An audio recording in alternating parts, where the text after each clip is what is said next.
قدیم دمشق کے قلب میں، جہاں چمبیلی کی خوشبو بازار کے شور اور سوداگروں کی آوازوں میں گھلی ہوئی تھی، ایک نوجوان درزی یوسف بن کریم اپنے کپڑوں کے دھاگوں میں خواب سیتا تھا۔ اس کی چھوٹی سی دکان مسالوں کے ٹھیلے اور چراغ ساز کی دکان کے درمیان تھی۔ ہر رات سنہری روشنی میں نہاتی اور اس کی سلائی مشین کی نرم سی گونج سے بھر جاتی۔ لیکن ایک شام ایک واحد کوٹ جو مرمت کے لیے آیا، یوسف کے ہاتھوں کی نہیں بلکہ دل کی آزمائش بن گیا۔ جب یوسف نے چراغ درست کیا اور کوٹ کے اندرونی جیب ٹٹولی تاکہ چاک کپڑا دیکھے، اس کی انگلیوں نے کسی عجیب چیز کو چھوا۔ ایک خط، مہر بند مگر آدھا کھلا ہوا۔ وہ رکا مگر تجسس غالب آ گیا۔ اس نے چند لفظ ہی پڑھے مگر دل دہلانے کو وہی کافی تھے۔ مجھے معاف کر دو، میں نے تم سے خطا کی۔ دراصل سونا دفن ہے قریب۔ یوسف کی آنکھیں پھیل گئیں۔ سونا، راز، اقرار گناہ۔ اس نے جلدی سے خط تہہ کر کے واپس رکھ دیا، مگر ذہن میں سوالات ریت کے طوفان کی طرح گھومنے لگے۔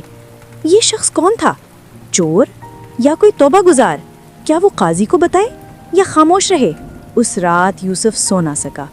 اس نے خط کے مالک کو تصور میں دیکھا، شاید کوئی خوب لباس تاجر جس نے صبح کپڑا تھر تھراتے ہاتھوں اور جھکی نظریں لیے دیا تھا۔ اگلے دن یوسف کا دوست حسن اس کی پریشانی بھام گیا۔ یوسف، تم کسی پریشانی میں لگتے ہو، کیا ہوا؟ میں نے ایک شخص کے کوٹ میں کچھ پایا، ایسا جو اس کی زندگی برباد کر سکتا ہے۔ حسن نے جلدی سے کہا، پھر اسے ظاہر کر دو، شاید اس میں انعام ہو۔ مگر یوسف کے دل میں ایک اور صدا گونجی، جو کسی مومن کے عیب کو چھپاتا ہے، اللہ اس کے عیب چھپاتا ہے۔ اس نے دکان کا دروازہ بند کیا اور خاموشی سے بیٹھ گیا۔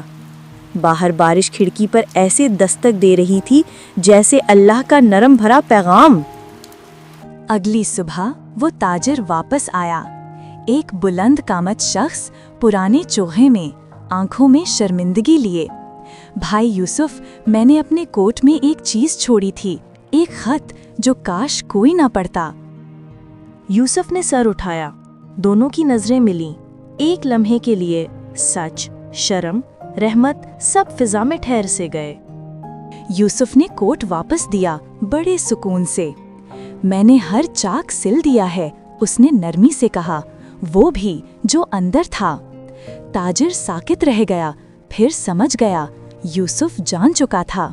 اس کی آنکھوں سے آنسو بہنے لگے۔ تم مجھے بازار بھر میں رسوا کر سکتے تھے، مگر تم نے ایسا نہیں کیا، کیوں؟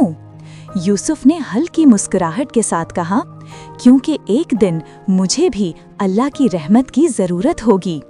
تاجر رو پڑا، میرے لیے دعا کرو بھائی کہ میں اپنے گناہ ایسے درست کر سکوں جیسے تم نے میرا کوٹ درست کیا۔ یوسف کی نرمی کی بات دمسکس میں آہستہ آہستہ پھیل گئی، نہ اس کے الفاظ سے بلکہ ان دلوں سے جو اس نے نرم کیے۔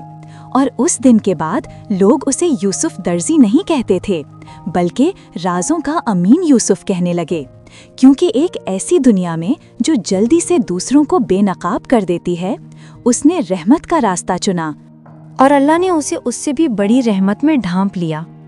ہمارے پیارے نبی کریم صلی اللہ علیہ وسلم نے فرمایا، جو کسی مسلمان کے عیب چھپاتا ہے، اللہ قیامت کے دن اس کے عیب چھپائے گا۔ اور یوں دمسکس کا درزی صرف کپڑے نہیں سیتا تھا بلکہ معافی اور پردہ پوشی کا تانا بانا بنتا تھا۔ اور ہاں، مزید خوبصورت اسلامی کہانیوں کے لیے لائک، شیئر اور سبسکرائب کرنا مت بھولیے۔